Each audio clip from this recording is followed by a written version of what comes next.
ಆಕಾಶವಾಣಿ ಪ್ರದೇಶ ಸಮಾಚಾರ ಓದುತ್ತಿರುವವರು ಹರ್ಷವರ್ಧನ್ ಶೀಲ್ವಂತ್. ಭವಿಷ್ಯದ ಆರ್ಥಿಕತೆಯಲ್ಲಿ ಸೂಕ್ಷ್ಮ, ಸಣ್ಣ ಮತ್ತು ಮಧ್ಯಮ ಉದ್ಯಮಗಳು ಪ್ರಮುಖ ಪಾತ್ರವಹಿಸಲಿವೆ ಎಂದು ಕೇಂದ್ರ ವಿಜ್ಞಾನ, ತಂತ್ರಜ್ಞಾನ ಮತ್ತು ಭೂ ವಿಜ್ಞಾನ ಖಾತೆ ಸಚಿವ ಜಿತೇಂದ್ರ ಸಿಂಗ್ ತಿಳಿಸಿದ್ದಾರೆ. ಮೈಸೂರಿನ ಕೇಂದ್ರೀಯ ಆಹಾರ ತಂತ್ರಜ್ಞಾನ ಸಂಶೋಧನಾಲಯ ಸಿಎಸ್ಐಆರ್ ಸಿಎಫ್ಟಿಆರ್ಐ ಸಭಾಂಗಣದಲ್ಲಿ ಸಂಸ್ಥೆಯ ಅಮೃತ ಮಹೋತ್ಸವದ ಸಮಾರೋಪ ಸಮಾರಂಭದಲ್ಲಿ ಅವರು ಮಾತನಾಡಿದರು. ನವೋದ್ಯಮಗಳನ್ನು ಆರಂಭಿಸುವುದು ಈಗ ಸುಲಭವಾದರೂ ಸ್ಥಿರವಾಗಿ ಮುನ್ನಡೆಸುವುದು ಹೆಚ್ಚು ಸವಾಲಿನದು. ಅದಕ್ಕಾಗಿ ಉತ್ತಮ ಮೌಲ್ಯಮಾಪನ, ಮಾರುಕಟ್ಟೆ ಕೌಶಲಗಳು ಮತ್ತು ನಿರಂತರ ಬೆಂಬಲದ ಅಗತ್ಯವಿದೆ ಎಂದರು. ಸಿಎಸ್ಐಆರ್ ಮಹಾನಿರ್ದೇಶಕಿ ಎನ್ ಕಲೈಸೆಲ್ವಿ ಮಾತನಾಡಿ, ಮೈಸೂರಿನ ಸಿಎಫ್ಟಿಆರ್ಐ ಸಂಸ್ಥೆ ಕ್ರೀಡೆ ಹಾಗೂ ಅಂತರಿಕ್ಷ ಆಹಾರ ಕ್ಷೇತ್ರಗಳಿಗೆ ಆದ್ಯತೆ ನೀಡಿ ಸಂಶೋಧನೆ ಕೈಗೊಳ್ಳುತ್ತಿದೆ ಎಂದರು.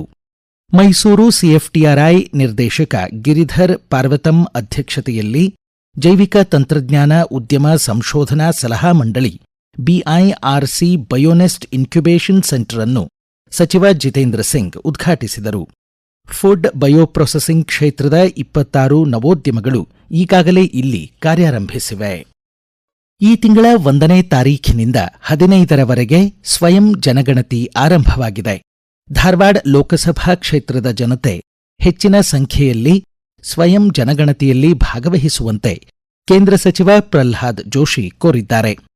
ಧಾರವಾಡ ಜಿಲ್ಲೆ ಹುಬ್ಬಳ್ಳಿಯ ತಮ್ಮ ಗೃಹ ಕಚೇರಿಯಲ್ಲಿ ತಮ್ಮ ಕುಟುಂಬದ ಸ್ವಯಂ ಗಣತಿಯನ್ನು ಟ್ಯಾಬ್ನಲ್ಲಿ ದಾಖಲಿಸಿದ ಅವರು, ದೇಶದ ಭವಿಷ್ಯದ ಯೋಜನೆಗಳು ಹಾಗೂ ಅಭಿವೃದ್ಧಿಗೆ ಜನಸಂಖ್ಯೆ ಅಂಕಿಅಂಶಗಳು ದಿಕ್ಸೂಚಿ ಎಂದರು.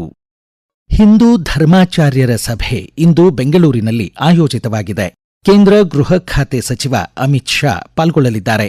ತನ್ನಿಮಿತ್ತ ನಿನ್ನೆ ರಾತ್ರಿ ಬೆಂಗಳೂರಿಗೆ ಆಗಮಿಸಿದ ಅವರನ್ನು ಬಿಜೆಪಿ ರಾಜ್ಯಾಧ್ಯಕ್ಷ ಬಿವೈ ವಿಜಯೇಂದ್ರ, ವಿಧಾನ ಪರಿಷತ್ ವಿಪಕ್ಷ ನಾಯಕ ಛಲವಾದಿ ನಾರಾಯಣಸ್ವಾಮಿ ಹಾಗೂ ಸಂಸದ ಪಿಸಿ ಮೋಹನ್ ಎಚ್ಎಎಲ್ ವಿಮಾನ ನಿಲ್ದಾಣದಲ್ಲಿ ಬರಮಾಡಿಕೊಂಡರು.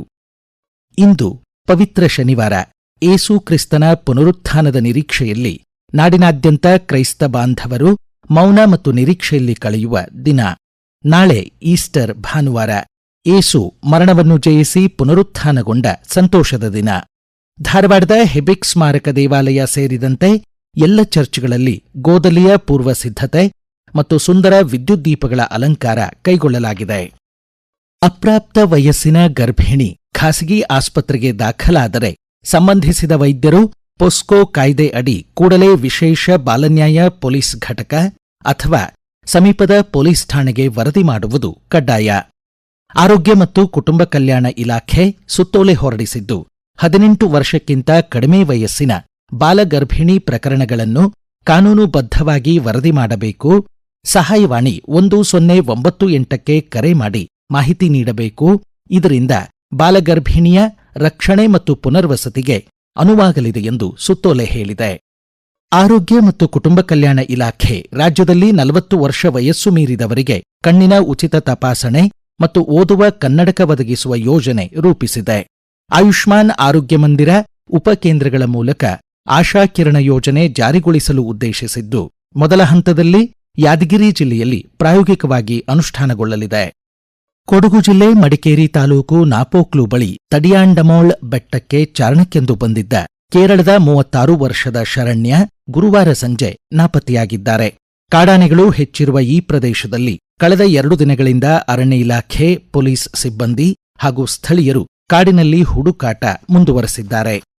ತುಮಕೂರು ಜಿಲ್ಲೆ ಮಧುಗಿರಿಯ ಇಲಿಜಾರು ಕಲ್ಲುಬಂಡೆಗಳ ಮಧ್ಯೆ ಅಪರೂಪದ ನಾಗಾರ್ಜುನ್ ರೇಸರ್ ಹಾವು ಪ್ರಥಮ ಬಾರಿಗೆ ಗೋಚರಿಸಿದ್ದು, ಉರಗ ಪ್ರೇಮಿಗಳು ದಾಖಲಿಸಿದ್ದಾರೆ. ಇದು ವಿಷಕಾರಿಯಲ್ಲ, ರಸೆಲ್ಸ್ ಕುಕ್ರಿ ಹಾವನ್ನು ಹೋಲುತ್ತದೆ.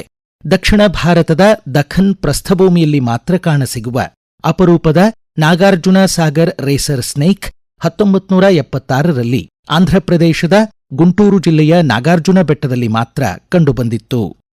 ವಿಜಯನಗರ ಜಿಲ್ಲೆ ಹೊಸಪೇಟೆ ತಾಲೂಕು ತಿಮ್ಮಲಾಪುರದ ಬಳಿ ರಾಷ್ಟ್ರೀಯ ಹೆದ್ದಾರಿ 50ರಲ್ಲಿ 3 ವರ್ಷದ ಗಂಡು ಚಿರತೆ ವಾಹನ ಗುದ್ದೋಡಿದ ಪರಿಣಾಮ ಸ್ಥಳದಲ್ಲೇ ಮೃತಪಟ್ಟಿದೆ. ಹೊಸಪೇಟೆ ಪ್ರಾದೇಶಿಕ ಅರಣ್ಯ ವಲಯದ ಚಿಲುಕನಕಟ್ಟಿ ಶಾಖೆ ಅರಣ್ಯ ಇಲಾಖೆ ಸಿಬ್ಬಂದಿ ಭೇಟಿ ನೀಡಿ ಪರಿಶೀಲಿಸಿದರು. ಬಿಸಿಲಿನ ತಾಪ ಹೆಚ್ಚುತ್ತಿರುವ ಹಿನ್ನೆಲೆ ನಾಡಿದ್ದು 6ನೇ ತಾರೀಖಿನಿಂದ ಮೇ ಅಂತ್ಯದವರೆಗೆ ಕಲಬುರಗಿ ಉಚ್ಚ ನ್ಯಾಯಾಲಯದ ನ್ಯಾಯಪೀಠಗಳ ಕಾರ್ಯಕಲಾಪದ ಸಮಯ ಬದಲಾಗಿದೆ. ಬೆಳಗ್ಗೆ 8ರಿಂದ 11 ಗಂಟೆ ಹಾಗೂ 11:30ರಿಂದ ಮಧ್ಯಾಹ್ನ 1:30ರವರೆಗೆ ಕಾರ್ಯನಿರ್ವಹಿಸಲಿವೆ. ಇಲ್ಲಿಗೆ ಪ್ರದೇಶ ಸಮಾಚಾರ ಮುಕ್ತಾಯವಾಯಿತು. ನಮ್ಮ ಮುಂದಿನ ರಾಷ್ಟ್ರೀಯ ವಾರ್ತಾ ಪ್ರಸಾರ ಮಧ್ಯಾಹ್ನ 1 ಗಂಟೆ 10 ನಿಮಿಷಕ್ಕೆ.